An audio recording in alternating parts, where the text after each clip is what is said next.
क्या आप इस तरह से क्रिस्पी पकवान बनाना चाहते हो?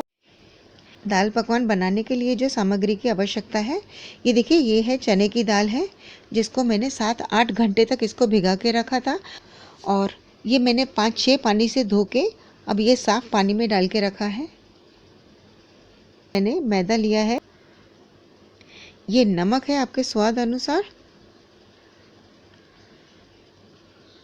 और ये आधा चम्मच हल्दी है।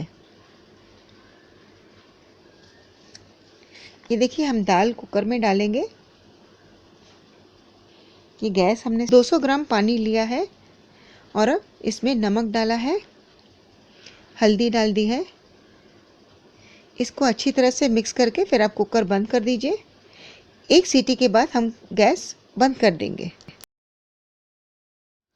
आइए अभी हम आटा गूंदेंगे।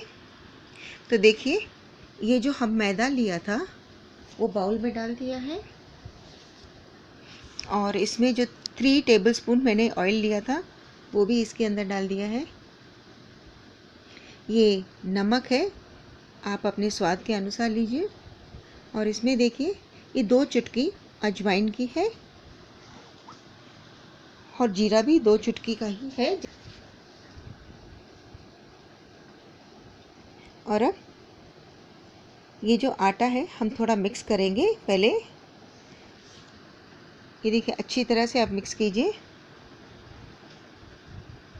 और अब इसमें हम धीरे धीरे करके पानी डालेंगे। आप एक साथ पानी मत डालिए, क्योंकि अगर आप एक साथ पानी डाल दोगे तो ये आटा नरम हो जाएगा, और ये आटा जो है वो रोटी के आटे से और पूरी के आटे से थोड़ा सा कड़क रहता है।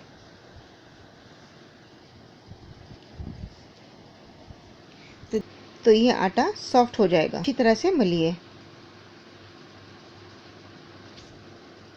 अभी हम इस आटे को 5 मिनट के लिए रेस्ट किया है। अभी आप देख सकते हो ये आटा काफ़ी अच्छा हो गया है। ये देखिए, ये अभी आटा टूट नहीं रहा है जैसे पहले टूट रहा था। ये देखिए, हम आटे को बिना तेल के इसको हम मलेंगे, क्योंकि इसमें तेल की ज़रूरत नहीं पड़ती है। बस आटे को अच्छी तरह से आप मलते रहिए। आप जितना अच्छा मलोगे उतना आपका पकवान अच्छा बनेगा। तो देखिए, अभी इस आटे को हम 7 पोर्शनों में डिवाइड करेंगे। ये छोटे छोटे से हमने पेड़े बना के रखे हैं। ये इस साइज़ के पेड़े हैं।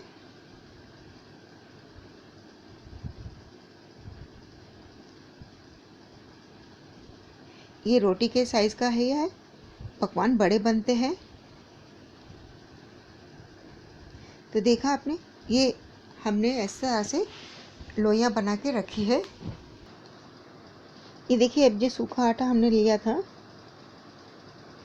अभी ये हम ये पकवान बेलेंगे। देखिए, ये आप जो घर पे रोटी बनाते हैं उसी साइज़ का होता है, और ये उतना ही बड़ा होता है। ये देखिए, इस तरह से अभी हम सारे पकवान, ये देखिए, ये रिफाइंड ऑयल है, और आप कोई भी ऐसा ऑयल मत डालिए जो यूज़ किया हुआ हो, क्योंकि अगर आप यूज़ किया हुआ ऑयल डालोगे तो उसका फ्लेवर इसमें भी आ जाएगा। ये तेल मैंने गरम करने को रख दिया है।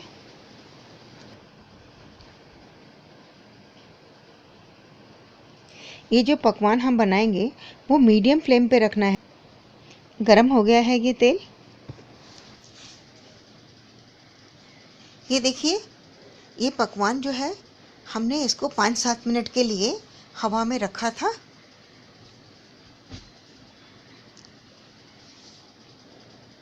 और अब आपको क्या करना है, ये देखिए, ये जो हमने पकवान लिया है, ये ऊपर का जो पोर्शन है और दूसरे पकवान का भी ऊपर का पोर्शन ही, दोनों इसको इस तरह से जॉइंट करना है, और दोनों के जो नीचे के पोर्शंस है वो हम कढ़ाई में इस तरह से डालेंगे।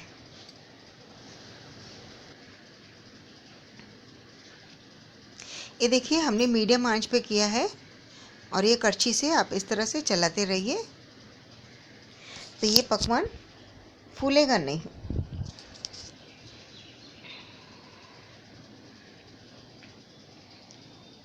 और ये कोलेंडर ये जाली वाला होता है जिसके ऊपर हम पकवान रखेंगे। अगर एक्सेस ऑयल होगा तो नीचे आ जाएगा थाली में।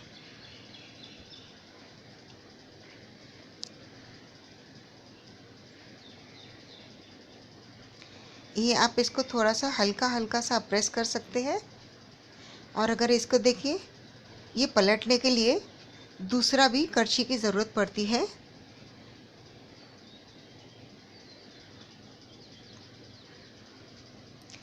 ये देखिए, इसका कलर काफ़ी अच्छा आ गया है, देखिए।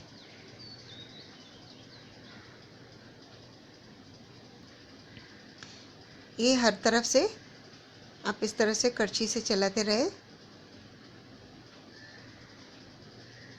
ये देखिए दोनों साइड पक गए हैं।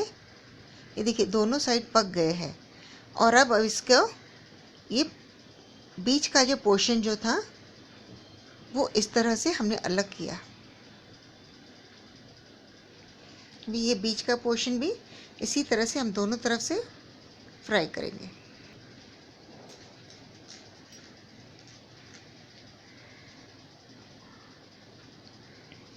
ये देखिए, ये पकवान दोनों ब्राउन हो गए हैं। ये जैसे ठंडे होएंगे इनका कलर और भी ज़्यादा गाढ़ा हो जाता है। तो आप एकदम ब्राउन मत कीजिए, हल्का सा गोल्डन कलर का कीजिए। तो देखिए, हमने सारे पकवान फ्राई कर लिया है। ये जो कुकर पहले हमने रखा था वो कुकर को हम खोलेंगे। देखिए ये दाल कैसे खड़ी खड़ी है। ये दाल टूटी हुई नहीं है, हमें इस तरह से ही दाल चाहिए थी। अब ये दाल को हम हल्के हाथ से चलाएंगे। ये दाल काफ़ी गाढ़ी है तो इसके लिए हम थोड़ा सा इसमें पानी डालेंगे। ये देखिए, पानी एक छोटी सी कटोरी पानी का डाला है। और अब इसमें हम 2-3 उबाल लाएंगे। ये देखिए 2-3 उबाल आने के बाद हम गैस बंद कर देंगे। ये गैस हमने बंद कर दिया है। ये देखिए दाल इसी तरह से खड़ी है। अब ये दाल हम परोसेंगे। ये देखिए,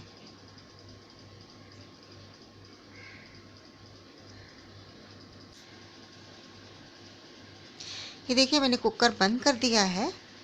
और अब ये दाल को सीज़न करने के लिए ये देखिए, ये हमने चाट मसाला डाला है।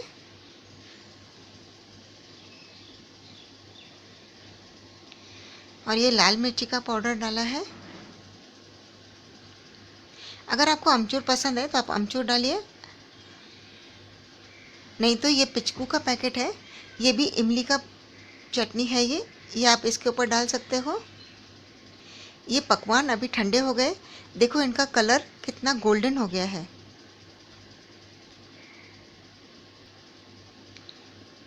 ये देखिए आपके दाल पकवान हो गए हैं। और एक बार आप ज़रूर ट्राई कीजिए इसको। ये पकवान जब ठंडे होते हैं तो काफ़ी क्रिस्पी और गोल्डन कलर के हो जाते हैं।